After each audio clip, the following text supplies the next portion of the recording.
സൗഹൃദ കൂട്ടായ്മ എന്നാണ്. അതിനുശേഷമാണ് നമ്മൾ ജീവകാരുണ്യ സമിതി നാട്ടിൽ രജിസ്റ്റർ ചെയ്ത് നമ്മൾ ചേർത്തത്. ഏതാണ്ട് പിന്നീട് 2 മാസം 3 മാസം കഴിയുമ്പോൾ അവൻ സൂയിസൈഡ് ചെയ്തു. അങ്ങനെ നമ്മുടെ സൗഹാർദ്ദങ്ങളിൽ, വ്യക്തിബന്ധങ്ങളിൽ നമ്മൾ കാണിക്കുന്ന ഒരു ചെറിയ അനഭാവം പോലും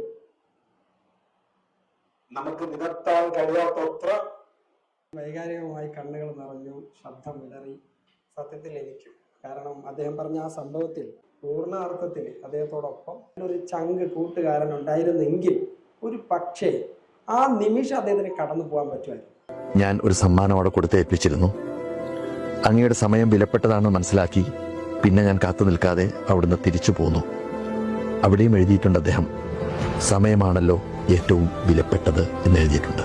ജീവകാരുണ്യ പ്രവർത്തനങ്ങളും കോടിക്കണക്കിന് രൂപയുടെ സാന്ത്വന പ്രവർത്തനങ്ങൾ നൽകാൻ കഴിഞ്ഞത്. അപ്പൊ അവരൊക്കെ ഒരുപാട് അധ്വാനിച്ചതിന്റെ പേരിൽ കൂടിയാണല്ലോ. അദ്ദേഹം മാസവരി പിരിക്കാൻ വേണ്ടി അവിടെ കയറി ഇറങ്ങി നടക്കുക. ഈ മാസവരി പിരിക്കുക എന്ന് പറഞ്ഞാൽ നിങ്ങൾക്ക് അറിയാമല്ലോ, സൗദിയിലെ നമ്മുടെ ഘടകം വളരെ സജീവമായി അദ്ദേഹത്തിന്റെ മരണവുമായി ബന്ധപ്പെട്ട് എല്ലാ കാര്യങ്ങൾക്കും നല്ല പാട്ടുകൾ പാടി നമ്മളെ സന്തോഷിപ്പിക്കുകയും എന്റർടൈൻ ചെയ്യുകയും അതോടൊപ്പം നമ്മുടെ സംഘടനയ്ക്ക് വേണ്ടി സജീവമായി വളരെ നല്ല മനുഷ്യനായിരുന്നു.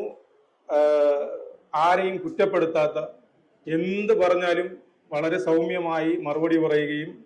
അറ്റം മരിക്കാറായി ആ സംഭവം. അപ്പോൾ മനോഹർ ഈ സമയത്തും എന്നെ ഹെൽപ്പ് ചെയ്യാനായിട്ട് ഉണ്ടായിരുന്നു.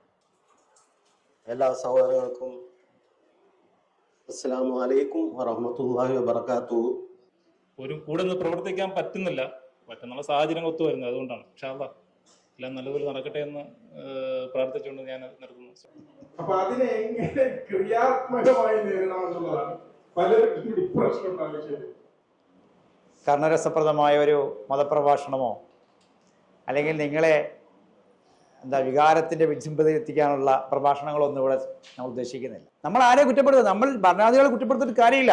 ഓരോ കാലഘട്ടങ്ങളിൽ അവർ ചെയ്യാം. അപ്പം എല്ലാ രാജ്യത്തും എന്ത് ചെയ്യും, അവരുടേതായ നിയമങ്ങൾ നടപ്പിലാക്കാൻ അവർക്ക് അവകാശമുണ്ട്. ദേഷ്യപ്പെടുന്ന ആരെങ്കിലും ഉണ്ടോ? ആരും എല്ലാം നല്ല വ്യക്തിത്വങ്ങളാണ്. ഉണ്ട്, ഒരാൾ ആണ്, ഇപ്പം എല്ലാവരും ഉണ്ട്, സ്ത്രീകളുണ്ട്. ഈ പെട്ടെന്ന് ദേഷ്യപ്പെടുന്ന ആൾക്കാർ ശുദ്ധന്മാരെ. ഞാൻ തഹജ്ജുദ് നിസ്കരിക്കുന്ന നല്ല സാലിഹായ മനുഷ്യനാണ്. എനിക്ക് ഈത്തപ്പഴ മരത്തിൽ തേങ്ങയും എൻ്റെ തെങ്ങിൽ നീ ഈത്തപ്പഴവും തരണം. ഞാൻ നല്ല മനുഷ്യനല്ലേ?